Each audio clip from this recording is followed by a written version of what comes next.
Olá, a paz do Senhor a todos. Aqui quem vos fala é nosso irmão Emerson. E hoje eu quero falar sobre um assunto muito pertinente para essa geração. Peço até desculpas para os amigos, os irmãos. Esse vídeo talvez ele se alongue um pouquinho a mais do que o normal, tá bom? Vou falar sobre a importância de nós não sermos formados pelo meio, e sim nós fazermos o meio em qual vivemos.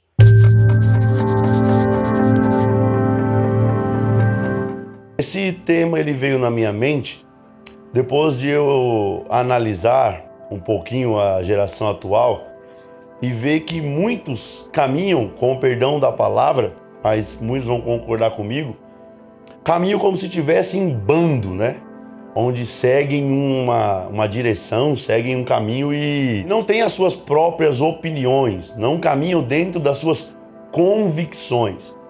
E eu percebi que muita gente tem se tornado infeliz pelo fato de não caminhar dentro daquilo que ele mesmo acredita, e sim para ser aceito dentro de um segmento da sociedade.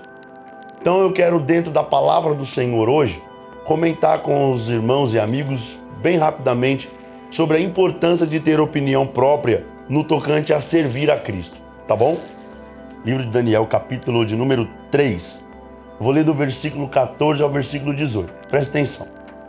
Falou Nabucodonosor e lhes disse: É de propósito, ó Sadraque, Mesaque e Abednego, que vós não servis a meus deuses, nem adorais a estátua de ouro que levantei? Agora, pois, se estáis prontos, quando ouvirdes o som da buzina, do pífaro, da guitarra, da harpa, do saltério, da gaita de foles e de toda a sorte de música, para vos prostardes e adorardes a estátua que fiz, bom é. Mas, se não adorardes, sereis lançados na mesma hora, dentro do forno de fogo ardente. E quem é o Deus que vos poderá livrar das minhas mãos?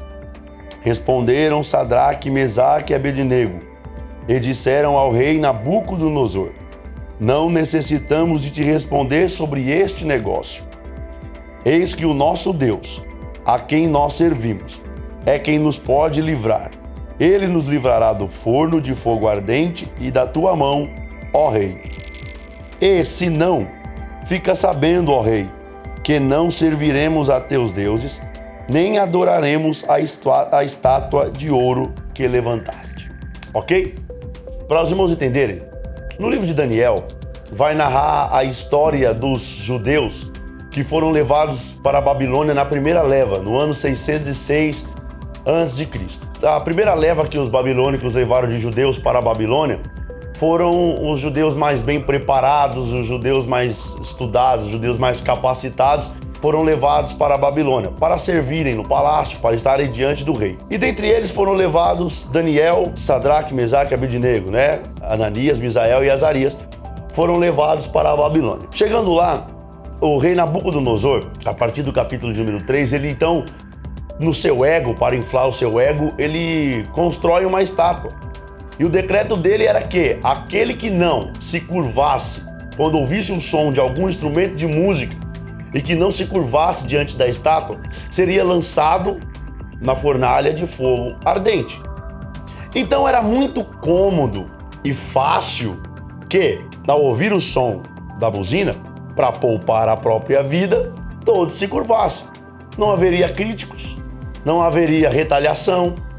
Porém, quem serve ao Senhor sabe que é importante que a opinião que importa, a opinião que vale a pena, não é da terra, e sim do céu. Ou pelo menos deveria ser assim, né? Então, dentro da nossa reflexão hoje, eu quero falar um pouco com esta geração que serve a Deus, vai até para a igreja, né? Infelizmente, muitos servem a Deus somente de cultos, de templo, né? Mas se dizem servos de Deus. Mas por quererem estar adequados ao mundo, por quererem ser aceitos, abrem mão de coisas que eles mesmos acreditam. fazem coisas que eles sabem que não está correto, mas abrem mão pela necessidade de ser aceito ou pela necessidade de não sofrer retaliação. Eu vou começar tudo isso com um testemunho. Uma moça passou muito tempo desempregada e quando as portas então se abrem para ela, ela recebeu uma oportunidade de emprego. Ela tinha feito a faculdade de administração e ela recebe a oportunidade de emprego no secretariado de uma grande multinacional. Um certo dia é passado para elas umas roupas e junto com essas roupas uma orientação. Olha, vocês terão que se adequar a esse tipo de vestimenta porque amanhã nós vamos estar recebendo o CEO da empresa. Ele é alguém de fora do nosso país. E quando a menina olhou para aquela vestimenta, e eu não estou aqui falando de usos e costumes, eu estou falando de convicção, tá? Se a convicção dela é certa ou errada, mas estou falando de convicção. Ela tinha essa convicção, tá bom? Porque senão a gente vai entrar aqui em mérito de usos e costumes e esse aqui não é o propósito das nossas filmagens aqui, tá bom? Ela tinha uma convicção com ela, que tinha algumas coisas que não poderia descaracterizá-la como serva de Deus. Quando ela olhou para aquelas vestimentas, ela viu que não condizia com aquilo que ela acreditava ser o correto para a sua fé. No outro dia, todas as secretárias estavam como a empresa mandou. E a serva de Deus, a crente, convicta do que ela acreditava, não pela opinião dos outros, mas a dela, ela então se veste da maneira que ela se veste todos os dias. O gerente fica desesperado, mas agora não tem mais o que fazer. Então ele diz para ela, olha, você vai se apresentar, o CEO vai ver todo mundo, mas você pode ter certeza que depois vão te mandar embora.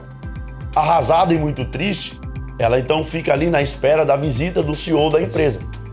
Ele aparece, visita a todos, cumprimenta a todos, é super educado com todos. Depois ele sobe para sua sala. O telefone toca e aquele CEO manda o gerente então subir até a sua sala. Quando ele sobe lá, o CEO da empresa diz assim, quem é aquela secretária que estava com uma vestimenta totalmente diferente daquelas outras? Ele já começa a querer se desculpar. O CEO diz, olha, eu não estou te pedindo desculpas e não estou te pedindo justificativa. Eu estou querendo saber quem é ela e, por favor, traga ela até a mim. O gerente desesperado desce até ela e fala, tá vendo? Você me causou um problema e você se causou um problema maior. O CEO da empresa quer ver quem é você. E quando ela sobe até ele, ele pergunta para ela, por que mesmo sabendo que era uma ordem da gerência? Porque mesmo sabendo que era uma ordem superior, você não cumpriu essa ordem. Qual foi o motivo? Porque dentro do seu prontuário não há insubordinação descrita contra você. Qual foi o problema da sua desobediência? Então ela diz, olha senhor, esse emprego é muito importante para mim, porém eu tenho uma convicção. Eu tenho uma convicção que eu devo ser diferente. Eu devo fazer a diferença. O meu Cristo me exige ser diferente. O Senhor diz para ela, olha, por causa da sua convicção, por causa de você não abrir mão dos teus ideais, a partir de hoje você é minha secretária particular, porque eu preciso de pessoas que têm certeza daquilo que são, certeza daquilo que pensam. Olha a situação desses jovens. Estavam com a vida em risco, tinham tudo para serem mortos, mas não aceitaram a proposta mais fácil. É isso que eu quero falar para a minha geração. É muito mais fácil entrar na vida dos funks. É muito mais fácil entrar na vida do fica-fica. É muito mais fácil entrar na vida de ser como todo mundo é. E infelizmente, a igreja está querendo se adaptar ao mundo com o pretexto de ganhar almas. Mas nem sempre, para se ganhar almas, eu devo me adaptar ao que eles querem. O evangelho nunca foi adaptável ao que as pessoas querem, mas ele é realmente o que as pessoas necessitam. Nem tudo o que você quer é o que você necessita. E o Senhor Jesus veio para suprir o que nós necessitamos, ok? Então o que eu quero deixar para a minha geração é, não seja influenciado pelo meio, influencie você o meio a qual você vive, aonde você frequenta. Sabe por quê? A pessoa que anda pela sua própria cabeça, ela erra pelas suas convicções, porém ela não abre mão dos seus acertos pelas convicções dos outros, ok? Que Deus abençoe a todos vocês. em nome de Jesus. Amém.